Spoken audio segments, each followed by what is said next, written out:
Ready to go, green flag racing. The green flag falls. The three of Elio Castroneves, Mark James will lead him into one. He'll grab the spot. James Hinchcliffe grabs P2 and Scott Dixon P3. He's got some coming to the high side and Mike Conway. Tony Kanaan, J.R. Hildebrand go side by side as they exit turn 3. So here they come out of the coaster into Charlotte's Web. Elio Castroneves out in front of James Hinchcliffe, who runs second. Scott Dixon is third. The 14 of Mike Conway currently runs in 5th place. And here's Tony Kanaan. We've got a problem with Rubens Barrichello. So Rubens Barrichello with a problem at the start as the field heads to Jake Query in turn number 9. Elio Castroneves has won here before. He takes it to the right-hand side as they come out of turn number 8. James Hinchcliffe, a car link behind him. A little bit of movement in the back of the field now. Joseph Newgarden going to try to peek to the inside of Rubens Barrichello. Barrichello holds him off as they hold into 10. Yeah, and we've got Rubens Barrichello, who has rolled to a stop. No, it's not Barrichello. Barrichello is still at speed, so we're going to have to check and make sure that who must that be is. Alex Zanardi, I'm going to say. So,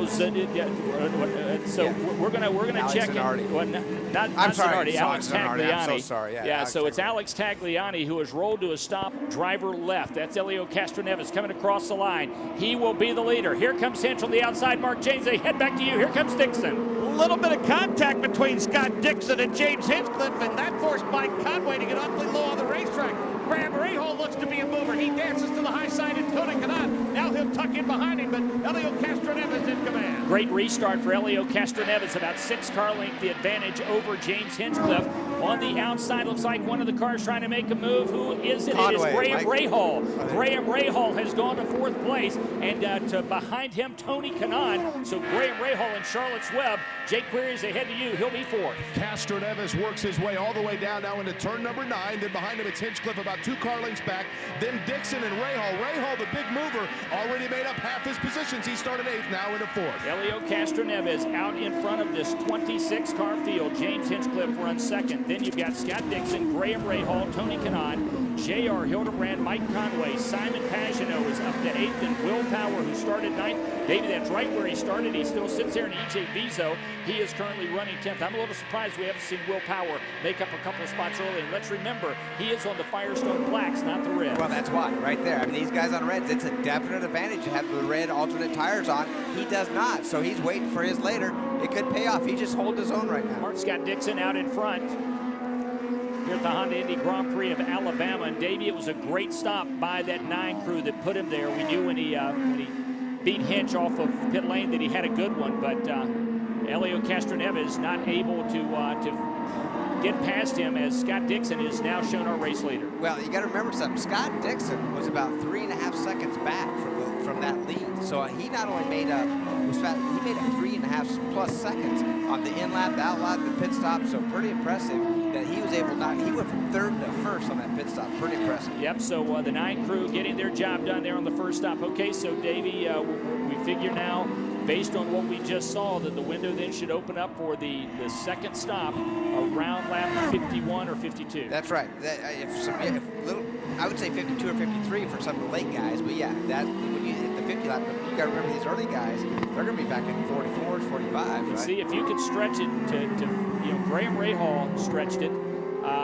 Who else really? We saw Michael Young. Who was it? 27. Was it Graham that went to 27? Michael? Yes, that's Graham Rahal hit it 27, guys. He was the last guy to come in and cycle through. Dixon and Hinchcliffe came in the lap before that, but boy, Graham Rahal certainly stretched things out. If he can do that, Michael, Davey, if he can do that with this second stint, that puts him in 54, and that still won't make it. Still keeps him short. So. No, yeah, with 90 laps, yeah. It's really a basic 3. I mean, it is a basic lot 3. of yellows. Yeah. Ooh, somebody. Oh, that how about is, this race that's right down Will here? Power, and Will Power Dyson with Tony Kanaan as they swap positions, and now they're side by side off of 6. Jake Query, they head to you.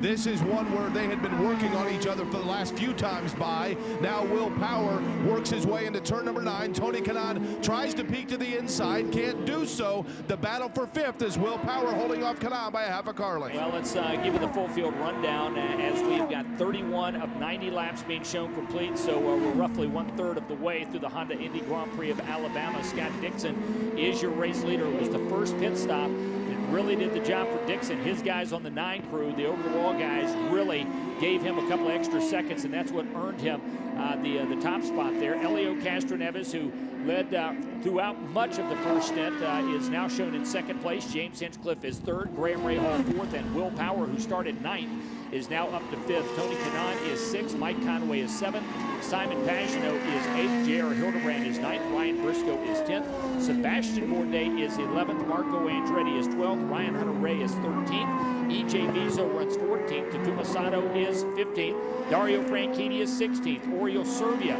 is 17th, and plus 9 on the day is Oriol.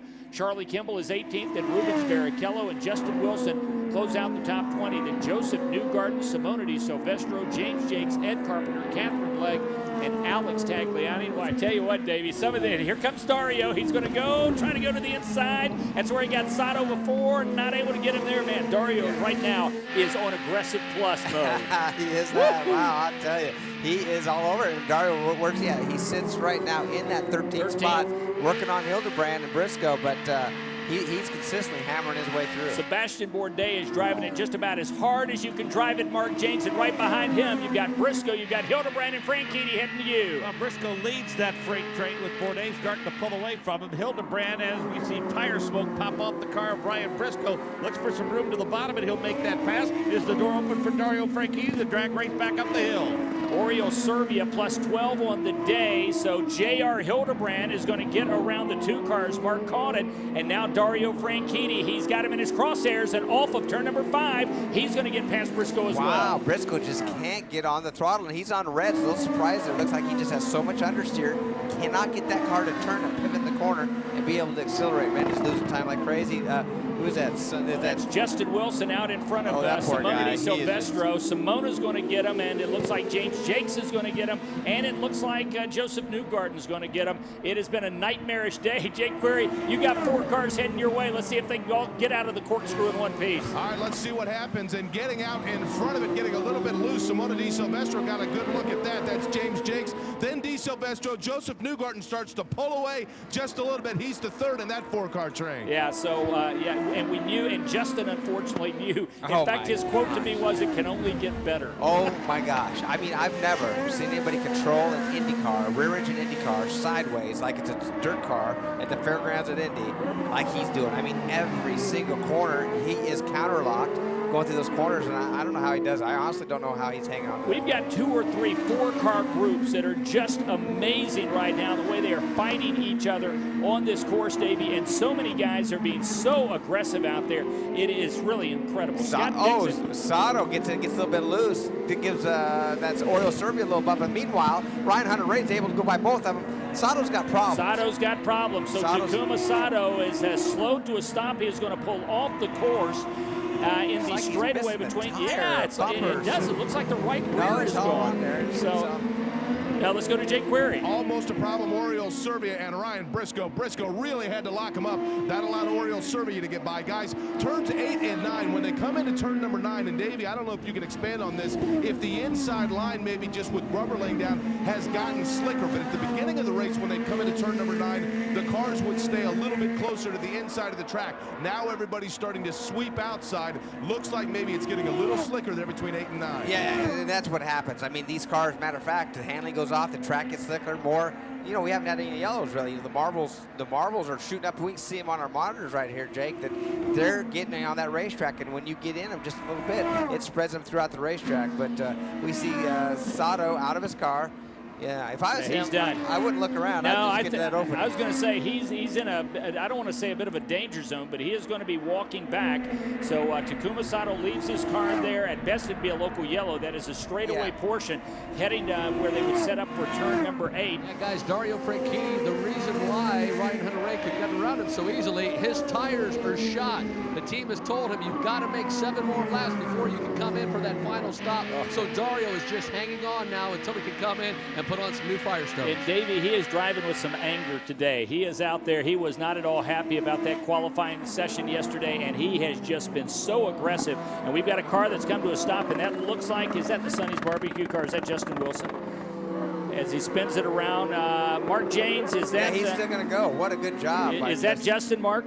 He made contact with another car, Mike, and got spun around, but he was able to keep it fired and got it going in the right direction. So a tough day just got tougher for Justin Wilson. Yeah, you feel sorry for the guy. He's running 20th right now, doing everything he can to hang on. Meantime, the battle for 10th place, J.R. Hildebrand, Ryan Hunter-Reay. It looks like it's going to come to the corkscrew. Let's head to Jake Query. These two have been going at it now for a couple of circuits.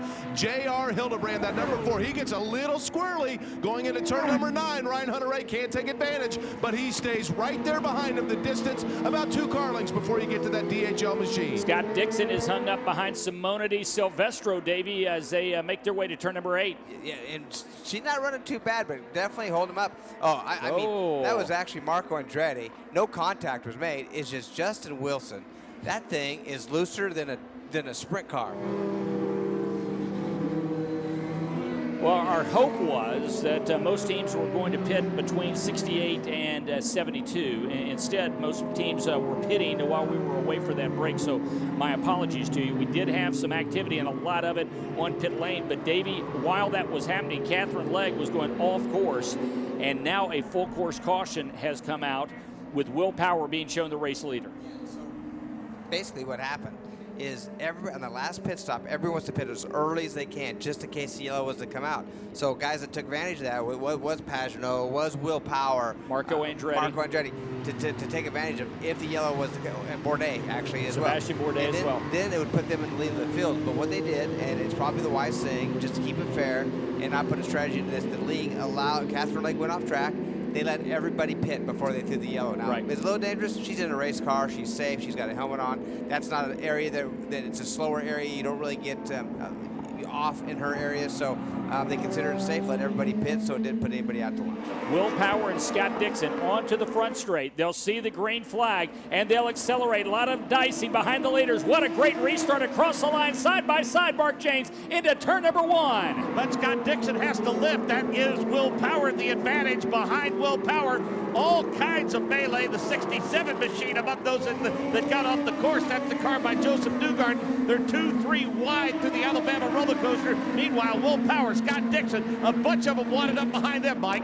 And the 77 car Pagenaud trying to go to the outside of James Hinchcliffe for 5th place. He's going to get it done. So here's Pagenaud. Now he'll try to work on the 38 cars. The leaders head to Jake Query in turn number 8. Pagenaud a year ago passed 15 cars in this race. Will Power a year ago went flag to flag for the win. Now Will Power out of turn number 9. Then it's Dixon, Elio Castroneves, Graham Rahal. They go single file. Sebastian Bourdais tried to look to the outside, further back in the field, but couldn't get past J.R. Hildebrand. About 5 car lengths separate first and second place. Davey, I want to tell you what, that was one of the best formations I've seen off of turn 17 ever here. Ever. And they were really bunched up there at the start. And let me tell you something. We've seen some rubbing, some tire smoking going down to turn 1. I think these cars with the wider side pods, the wider under trays, being able to touch and not catching wheels is making a big difference. These guys are actually touching and still able to stay on the racetrack and not affecting them. Scott Dixon trying to reel in Will Power in turn number 1. Dixon's going to come up just a little bit short in turn number 1. Meanwhile, those front 2 starting to spread out a bit from Elio Castroneves. Graham Rahal has a big challenge, the 77 HP machine. That is Simon Pagenaud as they roar out of turn number 4. About 4 car lengths separate the Verizon Wireless car. That Chevy Power on board with Will Power. Behind him, you've got Scott Dixon, the Honda-powered number 9 Target Chip Ganassi racing machine. And boy, I tell you what, Davey, it looks like we're going to have a battle on our hands here between these two. Well, those two guys have checked out. It's definitely a Power Dixon show right now. Elio Castroneves fell back. He's 2 seconds back already on that first lap. Then behind him with Rahal, Pagenaud, Hinchcliffe, Andretti, and Conway, they're like nose to tail. So as Scott Dixon comes off of turn number 10, he is trying to reel in Will Power. But Davey, you don't push the button too soon. You don't want to abuse those tires. Right, and they have definitely checked out. Look at that lead that those two have pulled away with. And Dixon wants to put pressure on because he wants Will to make a mistake. And I'm a little surprised that Will by himself's not pulling away, but Dixon has a strong car. Scott Dixon, though, it looks like he is pulling up on Will Power. They'll come off of 17 onto the front straight. And here comes Scott Dixon. Less than 3 car lengths separate first and second place. Across the line, Mark James with 76 of 90 complete. Does Dixon have anything for him this time? So Scott Dixon, what does he have for Will Power in these closing laps? Power already onto turn number 17. And Dave, you know, it's not like this one's almost over. You know, we still got several laps to run that we're going to complete. 79 of 80 right here. And Mark James, 11 laps on a road course like this. That's a lot of racing you have to do. things can happen. There's no question. Mike Dixon has about a 3-car lengths deficit now as they work their way through turns 2 and 3. Again, Castro Neves can't shake loose a Rahal. Same for Rahal and Pagano. The 77 machine stepped out a bit away from the machine of James Hinchcliffe as they roar towards turn number 5. And Davey, as we watch the leaders off of turn number 5, I guess it's worth noting that just about everyone is finishing this race on the alternate reds. Yeah, they sure are. And right now, I'll tell you, the race is from 3rd, 4th, 5th, and 6th. Yep. Those 4 guys, they really, that Horkett, they were pretty much And I tell you what, Roger Rubens Barrichello, as he comes towards you, Jake Query, he's going to try to pick up the 14 car, and Dario Franchitti is going to try to get past Servia, Jake. He's had an interesting day, Rubens Barrichello as well. He's trying to work his way in on Mike Conway, about a car length and a half behind him. Then 8 car lengths behind them, or rather I should say 8 spots behind him, is where you have that battle where Servia tries to close in Franchitti. Franchitti, as they hit the straightaway, distances himself just a bit. Yep, so Dario Franchitti, Davey, he completes the pass, so Dario will go to 13th place with that pass. Yeah, it gets back that 13th spot, but wasn't that easy. I tell you what, Servia was doing good. Now the highest running Lotus right now is still Bourdais in 12th, and remember, he had a bit of an issue in the pits. It took to cost him some time as well. Man, some great racing from start to finish here today. We're going to keep our eye on the leader. White flag is out, Mark James, as the Verizon car comes to you. Will Power trying to make it 2 in a row here at Barber. Well, after this day, Mike, I don't think you can say you can't pass here. You need to say it's very, very hard to pass here. A lot of guys have pulled it off today, and gals for that matter. It's been a spirited battle here in the heart of Dixie in Birmingham, Alabama. Will Power has had the field covered over the last stint of this race. It looks as though the battle for 3rd is shaking loose, and the number 3 car might have a firm grasp on that. Will Power, what a drive for him. What a great job for his team down there in pit lane. And Jake Query, he's going to head for you for the final time. As Mark James said, the heart of Dixie, but Scott Dixon right now is finding himself behind Will Power, looking for Sweet 16, his 16th win in the Eyes on IndyCar Series. He's the defending winner. Will Power on his way to 2 in a row in Alabama, Mike King. Man, oh man, what a drive for Will Power. And Davey, is he going to be happy about this one after finishing 7th last week? Yeah, he sure is. And how about Scott Dixon? Don't give him, he was 2nd 2 weeks in a row. He's got a tough race car. We keep our eye out now for the Verizon Wireless car of Will Power off of turn 17 for the final time. The Aussie, he'll see the twin checkered flags and he will throw the fist into the air. He'll salute his team and he finishes 3 seconds in front of Scott Dixon. That is his 16th career win, his 2nd in a row here at Barber. He comes from 9th to 1st. Outstanding. Now here's the race to the line for that 3rd spot on the podium. It's going to be Elio Castro Neves as he edges Graham Rahal by just about a car length. Simon Pagano, we've still got racing Dario coming passed to the Marco line. in the last Dario corner. Franchitti is going to get past Marco Andretti racing to the end. So Dario Franchitti will wind up in the top 10. Ryan Hunter-Reay will come home in 12th place behind Andretti, then Servia, Briscoe, Hildebrand, Jakes, Newgarden, Vizo, Wilson, and De Silvestro. Mark James, this day belongs to Will Power and the Verizon Wireless 12 crew, and Chevrolet is 2 for 2 to start the 2012 season.